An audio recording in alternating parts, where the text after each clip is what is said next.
हम लोग इस लेक्चर में लेके आए क्लास 10 के हिंदी का जो टॉप 40 एमवीवीआई लघुत्तरीय प्रश्न उत्तर चल रहा था उसका पार्ट 2। क्योंकि इससे पहले 10 क्वेश्चन को डील कर चुके हैं लघुत्तरीय प्रश्न उत्तर जो 2 मार्क्स में पूछा जाता है। कौन 2 मार्क्स में जो क्वेश्चन पूछा जाता है वह क्वेश्चन लेके आए क्लास 10 की Hindi matric exam Bihar board के लिए है, याद रखना सब्जेक्टिव जिसको क्वेश्चन कहा जाता है। चलिए लेक्चर को शुरू करते हैं। क्योंकि आपको 10 क्वेश्चन दे रखे हैं तो 10 क्वेश्चन हम पहले छोड़ देंगे।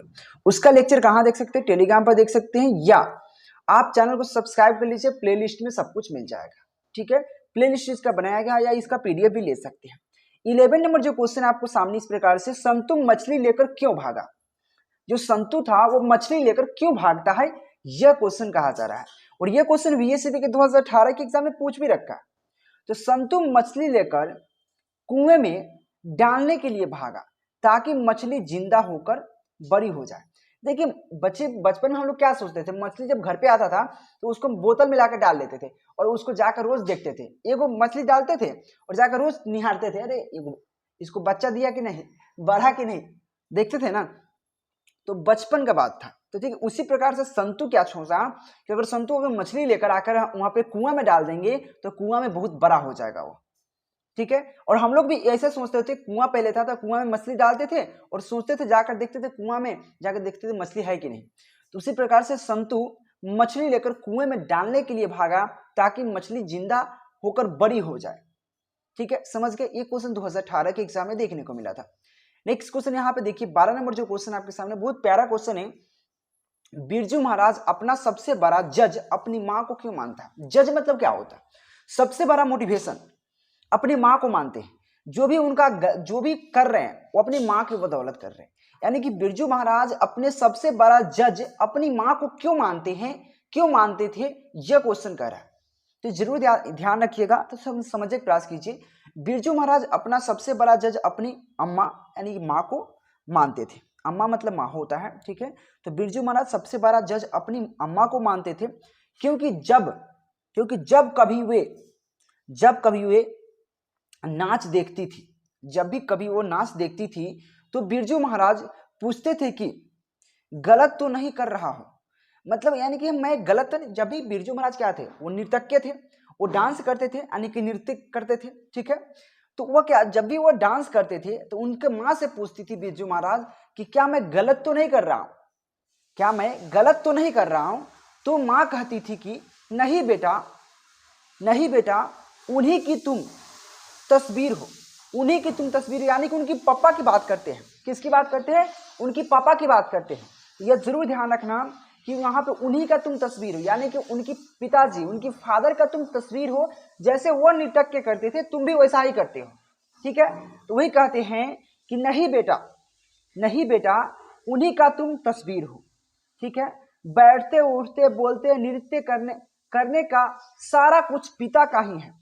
यानी कि उनकी मां कहती थी कि तुम बैठते हो, तुम बोलते हो, तुम उठते हो, तुम नृत्य करते हो, सारा के सारा कुछ अपने पिता की जैसा है, पिता की ही है।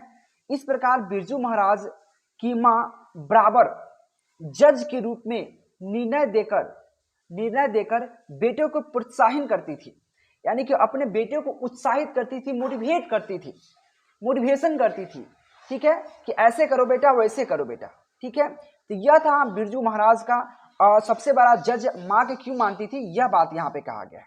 तो यह जरूर ध्यान में रखना इस बात को। तो देखो, मैं फिर से एक बार समझाने का प्रयास करता हूं। बिरजू महाराज अपना सबसे बड़ा जज अपनी अम्मा को मानते थे क्योंकि जब कभी भी वे नाच देखती थी तो बिरजू महाराज पूछते थे कि गलत तो नहीं कर रहा हूं। मां कहती थी नहीं बेटा, तुम उसी का तस्वीर हो, उन्हीं का तस्वीर हो। यानी कि अपने पिताजी का बात करते, बैठते उठते बोलते नृत्य करते सारा कुछ पिता का ही है।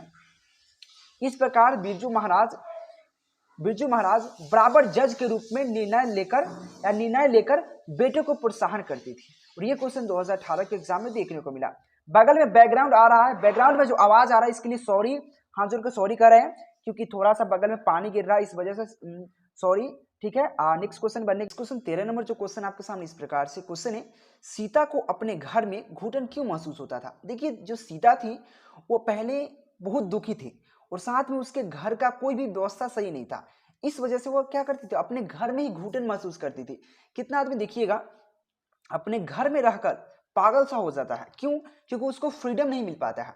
कितना आदमी को चाहिए फ्रीडम, घूमना फिरना उसको चाहिए, लेकिन सीता जो थी अपने घर में ही घुटन महसूस करती थी। घुटन मतलब उबाऊ महसूस करती थी, ठीक है। देखिए सीता 3 बेटी की एक बूढ़ी विधवा माँ थी।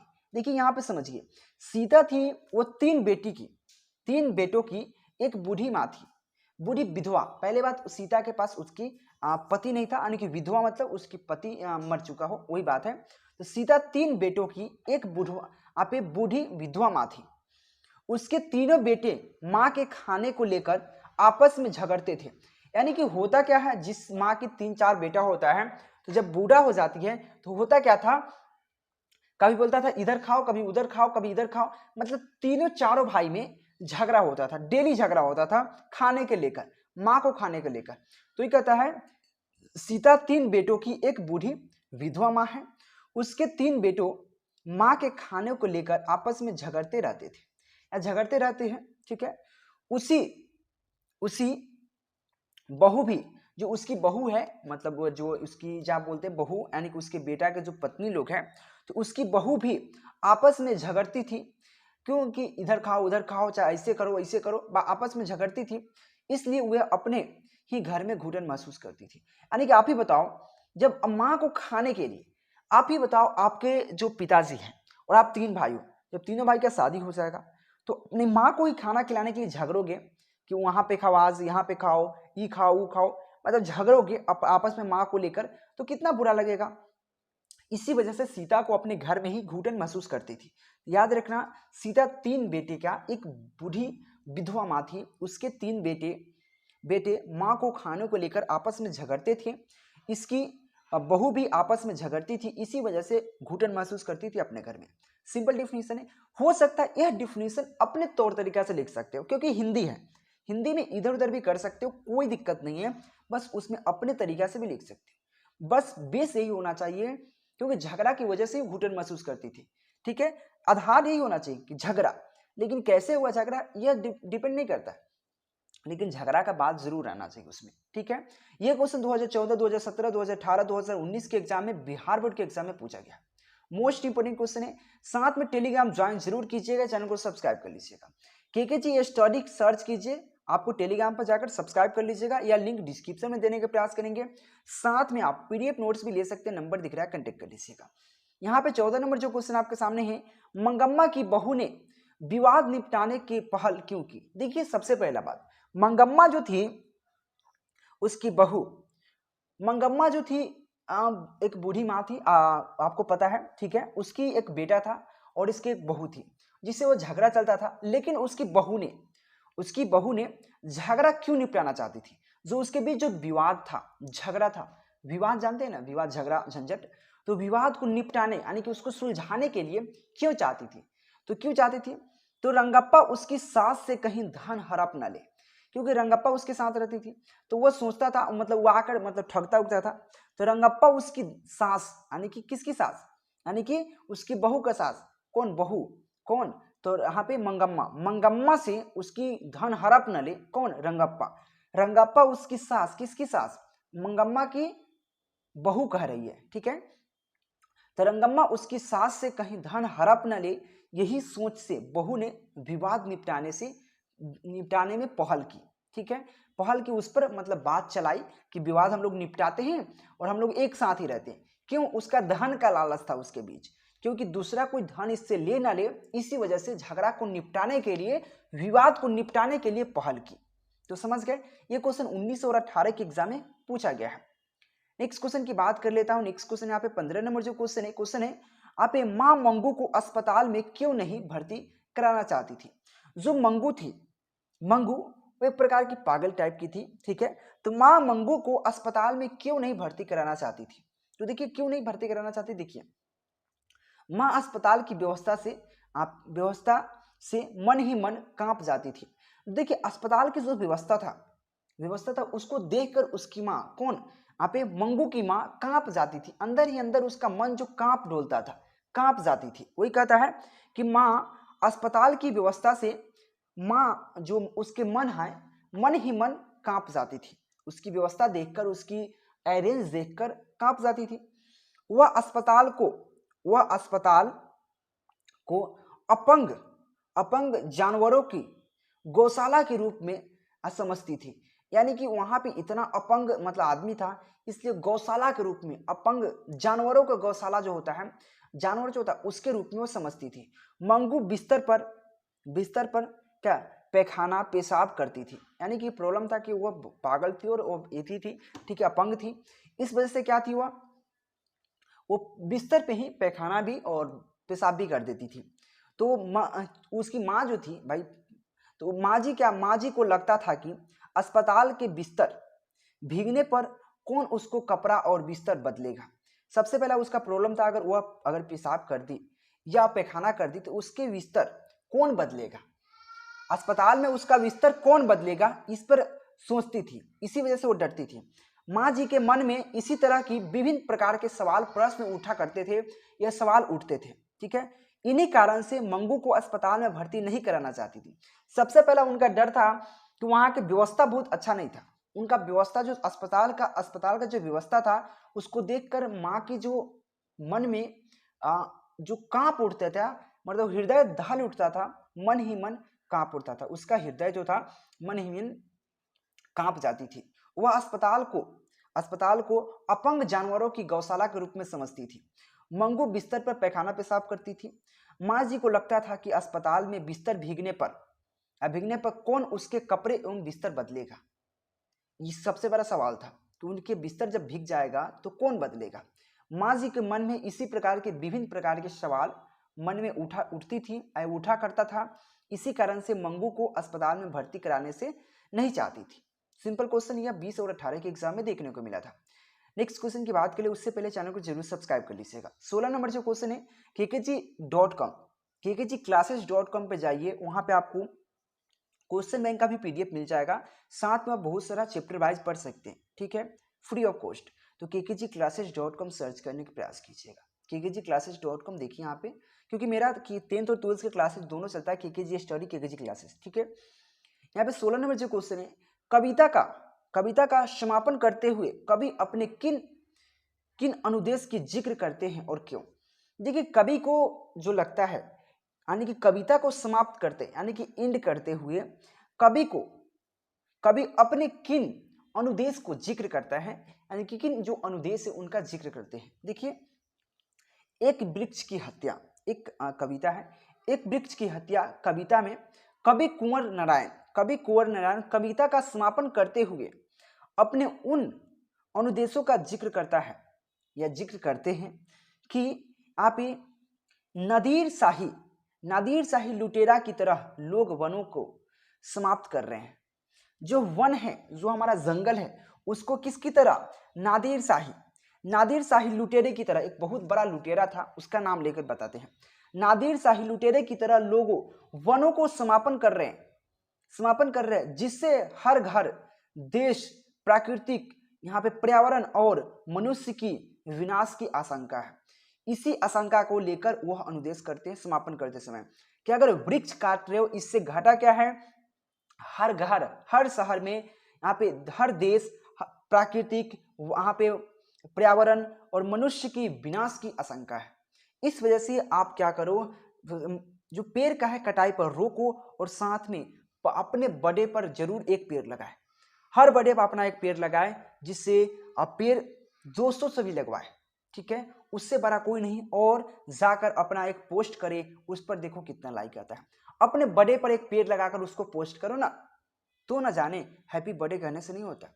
अपने बर्थडे जो है, उस बर्थडे पर एक पेड़ लगाओ और उस पेड़ को एक फोटो खींचो और अपने सोशल मीडिया पर पोस्ट करो। लोग उसका सराहना करेंगे, उसको लाइक करेंगे। तो आप इतना जरूर करोगे, मेरा आशा है। तो 16 नंबर जो क्वेश्चन है, कविता का समापन करते हुए कवि ने अपने किन अनुदेशों का जिक्र करते हैं। याद रखना, एक वृक्ष की हत्या कविता में कवि कुंवर नारायण कविता को समापन करते हुए अपने उन अनुदेशों का जिक्र करते हैं कि यहाँ पे नादिर शाही लुटेरा की तरह लोग वनों का समापन कर रहे हैं, जिससे घर, शहर, देश, प्राकृतिक, पर्यावरण और मनुष्य की विनाश की आशंका है। तो इसको बचाना है तो पेड़ की कटाई पर रोक लगाना पड़ेगा भैया, ठीक है। नेक्स्ट क्वेश्चन 17 नंबर जो क्वेश्चन आपके सामने क्वेश्चन है, लक्ष्मी कौन है? लक्ष्मी कौन थी, उसकी परिस्थिति यानी कि उसकी आप पारिवारिक परिस्थिति का चित्रण प्रस्तुत करें। यानी कि लक्ष्मी कौन है और उसके परिवार के जो परिस्थिति है, उसकी स्थिति है, उसका चित्रण करें। चित्रण मतलब यहाँ पे चित्र नहीं बनाना है, ठीक है, उसके बारे में प्रस्तुत करना है ये क्या है, ठीक है। तो लक्ष्मी कौन है, उसकी पारिवारिक परिस्थिति की चित्रण करना है, यहाँ पे प्रस्तुत करना है। देखिए लक्ष्मी ढहते विश्वास कहानी की प्रमुख पात्रा है। ढहते विश्वास जो कहानी है उसकी प्रमुख पात्रा है, तो याद रखिएगा लक्ष्मी ढहते विश्वास कहानी की प्रमुख पात्रा है। उसका पति लक्ष्मण कोलकाता में नौकरी करता है। उसका जो पति लक्ष्मण है वो कोलकाता में नौकरी करता है। पति द्वारा प्राप्त राशि से उसका घर नहीं चलता। जो पति जो प्राप्त आता है कमाकर राशि जो लाता है उससे घर उसका नहीं चल पाता है। घर का राशन हुआ, बहुत सारा बातें, घर में बहुत सारा खर्च होता है जिससे उसका नहीं चल पाता था। तो वह तहसीलदार के घर का काम कर किसी तरह जीवन यापन कर लेती है। यानी कि वह भी काम करती है। कौन? लक्ष्मी। उसके पति जो कोलकाता में नौकरी करते हैं लक्ष्मण, उससे जो सैलरी मिलता है उससे उसका घर परिवार नहीं चल पाता है। इसी वजह से वह तहसीलदार साहब के घर का काम करके किसी तरह से जीवन यापन कर लेती है, ठीक है। अपने पूर्वजों के द्वारा छोड़ा गया एक बीघा खेत है जो उसके लक्ष्मण है, उसके पूर्वज, उसके दादा हो सकते हैं, पापा हो सकते हैं, उसके परदादा हो सकते हैं, उसके पूर्वजों के द्वारा छोड़ा गया 1 बीघा जमीन है। किसी तरह लक्ष्मी की पति थी लक्ष्मण, ठीक है। तो उसके लक्ष्मी ने उसी को या उसमें खेती करवाई है। किसमें? 1 बीघा खेत में। तो किसी तरह लक्ष्मी ने उसमें खेती करवाई है। वर्षा नहीं होने से क्या अंकुरन जल गए। जो अंकुर था, अंकुर क्या हुआ? जल गए। तो कहीं कहीं धान सूख गए। इसी कारण से लक्ष्मी की परिस्थिति दयनीय थी, क्योंकि जब जो खेत में जो धान लगाई थी बेचारा वर्षा नहीं हुआ, इस वजह से जल गया, कहीं कहीं हुआ तो वो भी जल गया, इस वजह से उसका दयनीय स्थिति था। तो सिंपल बात है, यहाँ पे क्या कहा कि लक्ष्मी ढहते विश्वास की मुख्य पात्रा है। मुख्य पात्रा है, पात्रा मतलब मुख्य पात्रा मतलब समझिए क्या होता है। यह जो होता है कहानी की जो इर्द गिर्द में घूमता है। कहानी इर्द गिर्द में किसके घूम रहा है? तो ढहते विश्वास के प्रमुख पात्रा, उसका पति लक्ष्मण कोलकाता में नौकरी करता है। पति द्वारा प्राप्त राशि से उसका घर नहीं चलता, इसी वजह से तो वह अपने तहसीलदार के घर काम करके किसी तरह अपना जीवन यापन करती थी। पूर्वजों के द्वारा छोड़ा गया 1 बीघा खेत है। किसी तरह लक्ष्मी ने उसमें खेती करवाई है। वर्षा न होने से अंकुर जल गए और कहीं कहीं धान सूख गए। इसी कारण से उसकी परिस्थिति दयनीय है। सिंपल क्वेश्चन है, बहुत प्यारा क्वेश्चन है। नेक्स्ट क्वेश्चन आपके सामने 18 नंबर से क्वेश्चन है। इससे पहले चैनल को जरूर सब्सक्राइब कर लीजिएगा। 18 नंबर से क्वेश्चन है, आप एक कवि में जो कविता में जो क का विवरण स्पष्ट करें। जो क है उसका विवरण स्पष्ट करना है। कविता के आरंभ में बच्चा क लिखने का प्रयास करता है। बस ये सबसे बच्चा पहले क्या लिखता है? क, ठीक है, क लिखता है, क्योंकि हिंदी पढ़ रहा है। ऐसा मत करना कि एबीसीडी लिखता है, क्योंकि हिंदी पढ़ रहे हैं, हिंदी का सबसे पहला अक्षर क होता है। याद रखना, कविता के आरंभ में बच्चा क लिखने का प्रयास करता है। उसके लिए कॉपी में चौखट बनाए गए हैं। चौखट बनाए समझ रहे हैं, जिसको हम लोग चौथाई बोलते हैं, उसको चौखट बोलते हैं बच्चे की भाषा में। चौखट बनाए गए हैं। फिर भी क अक्षर क्या होता है? क अक्षर चौखट से बाहर उतर जाता है। यानी कि समझिए, यानी कि कॉपी देखते हैं, कॉपी में लाइन बनाया रहता है, ठीक है, इसी प्रकार से लाइन। फिर भी क लिखते समय चौखट से बाहर आ जाता है, यानी कि वह लाइन से बाहर आ जाता है, क्योंकि बच्चा पहले क लिखना शुरू करता है तो क ऐसे लिखता है, ऐसे लिखता है, ऐसे लिखता है, ऐसे लिखता है, मतलब किस प्रकार से लिखता है। तो वही कहता है कि कविता का आरंभ में बच्चा क लिखने का प्रयास करता है। उसके लिए कॉपी में चौखट बनाए गए हैं।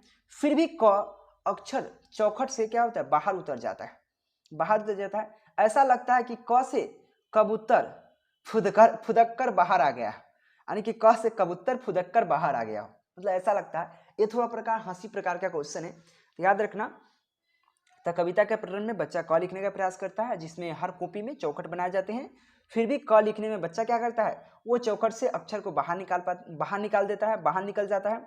ऐसा लगता है कि क से कबूतर फुदक कर बाहर आ गया हो। तो क का विस्तरण समझ के बहुत ईजी क्वेश्चन था, ये 2016 के एग्जाम में देखने को मिला था। ये 19 नंबर जो क्वेश्चन आपके सामने है, कभी किस तरह के बंगाल में एक दिन लौट कर आना चाहते हैं, यानी कि आने की बात करते हैं। देखिए कवि ने बंगाल में लौट कर आने की फिर क्यों बात करते हैं।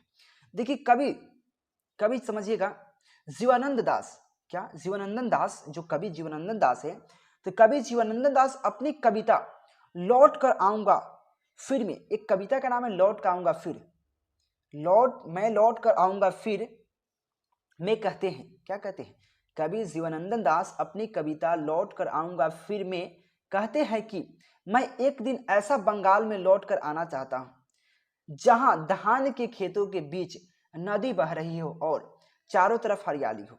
यानी कि ऐसे बंगाल में आना चाहते हैं जहां पे धान के खेत में एक गंगा बहती हो, पानी बहता हो और साथ में पूरी तरह चारों तरफ हरियाली छाई हो। वैसे बंगाल में आना चाहते हैं कौन, यहाँ पे जीवनानंद दास। तो समझ गए कि कवि जीवनानंद दास अपनी कविता लौट कर आऊंगा फिर में कहते हैं कि मैं एक दिन ऐसे बंगाल में लौट कर आना चाहता हूं कि धान के खेत में, यानी कि धान के खेत बीच नदी बह रही हो और चारों तरफ हरियाली ही हरियाली हो, उसमें आना चाहते हैं। तो बहुत इजी क्वेश्चन था। नेक्स्ट क्वेश्चन 20 नंबर क्वेश्चन है, उससे पहले चैनल को सब्सक्राइब कीजिए, बेल आइकन दबाइए, क्योंकि केकेजी स्टडी पर 10th का ही क्लासेस चलता है, डेली क्लासेस चलता है 7 बजे शाम को नाइट में। तो आप क्लासेस ज्वाइन करने का प्रयास कीजिए, साथ में टेलीग्राम ज्वाइन कीजिए केकेजी स्टडी सर्च करके, ठीक है, ज्वाइन कीजिए, आपके लिए बहुत फायदा है। 20 नंबर जो क्वेश्चन है, शहनाई शब्द का उत्पत्ति किस प्रकार हुआ है। जो शहनाई शब्द है, देखिए शहनाई जो बारात में बजाया जाता है, आज तो गाली ग्लोज किया जाता है, बारात जब आप जो दुहारी जयमाला होता है उस टाइम क्या करते हैं, सब कोई गाली ग्लोज करता है, औरत लोग क्या करती है, सबको गाली देती है। लेकिन नहीं, पहले के जमाने में शहनाई बजाई जाती थी। शहनाई जब जयमाला हो उस समय शहनाई बजाई जाती थी। शहनाई सुनिएगा, बहुत प्यारा लगता है शहनाई सुनने में। तो शहनाई शब्द अरबी के दो शब्द शाह और ने से मिलकर बना है। जो शहनाई शब्द है वो अरबी शब्द है, अरबी के दो शब्द शाह और ने से मिलकर बना है। शाह का अर्थ राजा और ने का अर्थ फूंकी कर बजाने वाला यंत्र है, यानी कि शाह के मतलब राजा, शाह के मतलब राजा, और फूंक, यहाँ पे ने का अर्थ होता है फूंक कर बजाने वाला, फूंक कर बजाने वाला यंत्र, डिवाइस, युक्ति, ठीक है, यंत्र। इस प्रकार शहनाई की उत्पत्ति शाहने से हुई है, शाहने से हुई है। सिंपल क्वेश्चन है कि शहनाई शब्द अरबी दो शब्दों से मिलकर बना है, शाह और ने से मिलकर बना है, ठीक है। शहनाई का अर्थ मतलब शाह का अर्थ राजा और ने का अर्थ फूंक कर बजाने वाला यंत्र। इस तरह शहनाई की उत्पत्ति शाहने से हुई है। सिंपल क्वेश्चन है। तो वीडियो कैसा लगा, देखिए बैकग्राउंड में थोड़ा मोड़ा आवाज आते रहेंगे, क्योंकि आपको पता है पढ़ाई में बगल में क्या हो रहा है उस पर ध्यान नहीं, हम क्या पढ़ा रहे हैं इस पर ध्यान रखो, ठीक है। तो इसके लिए हम सॉरी बोलते हैं, क्योंकि हम प्रयास करते हैं कि हल्ला ना हो, सबको मना करने के बाद क्लास लेते हैं, क्योंकि स्टूडियो के बगल में और बहुत आदमी रहते हैं इस वजह से, ठीक है। तो thank you watching for this video. Video पसंद आएगा तो लाइक, सब्सक्राइब और कमेंट जरूर कीजिएगा। Thank you.